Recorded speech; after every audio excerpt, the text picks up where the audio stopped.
Immunotherapy, previously known and administered as injections, is now also available to be administered by oral tablets. Both methods treat the root cause of environmental allergies. So immunotherapy is the process whereby you gradually introduce an allergen to the person who suffers allergies to try to get to a high enough dose, present it to the immune system in a different way to create tolerance. In individuals prone to environmental allergies, the immune system perceives substances such as dust, pollen, mold, and pet dander as a threat and releases chemicals to attack them. This process causes symptoms such as itching, sneezing, congestion, and watery eyes. When seasonal allergies kick in, there's a certain pattern to them. So the first thing to come up in the springtime is tree pollen. That would be typically April, May, June. Grass season then overlaps, which is May, June, July. People refer to June grass. And then you've got ragweed, which is mid-August till the frost.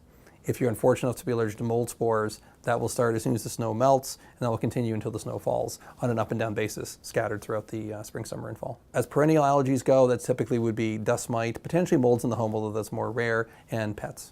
The usual things I sit down to talk to a patient about, first of all, avoidance of the allergen. And if avoidance fails, then you would move on to medical management. If that fails, then immunotherapy. Immunotherapy treats the root problem, offering a long-term solution. The goal of immunotherapy is to, first and foremost, help people whose symptoms are not controlled by avoidance of medications. So that's the first thing, that when people come to my office, they're wondering about doing desensitization, that's what they want to know. Is taking this going to help me because I'm suffering no matter what I do? For patients who opt for immunotherapy, a specialist will conduct a skin prick allergy test and then exposes you to the allergen in incrementally greater amounts through injections or oral tablets.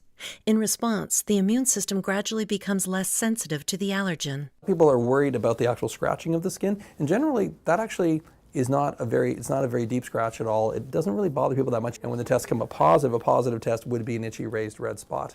The number one reason patients consider immunotherapy is the medications do not work. The second reason that people come to my office is they're doing the medications, and they're not necessarily happy about being on the medications. I'm taking an antihistamine every day of the year. I'm controlled, but I'm just tired of this. What else can you do? Then we can offer them immunotherapy. The third reason, which is less common, is that they have read up on immunotherapy, and they realize immunotherapy may help potentially induce long-term tolerance to their allergen. We don't necessarily say cure, but there are some people who will do well for quite a number of years because they're doing immunotherapy now instead of doing medications forever. There are two types of immunotherapy that patients, along with their physicians, may choose. The two main options for immunotherapy are what's called subcutaneous, or just traditional allergy shots. There's also a new version called sublingual, or under-the-tongue tablets. So the under-the-tongue tablets right now in Canada, we have tablets where if you have an allergy to grass or to ragweed, or very recently dust mite, there's a tablet you can do under the tongue instead of getting a series of injections. First dose, you have to have it in a doctor's office, so he or she can visualize you taking the first dose to ensure there are no troubles from that. Following that, every other dose is given at home.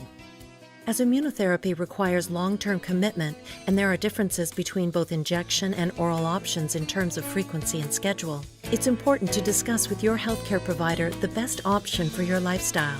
To learn more about immunotherapy for treating allergies, please speak with your family physician or allergist.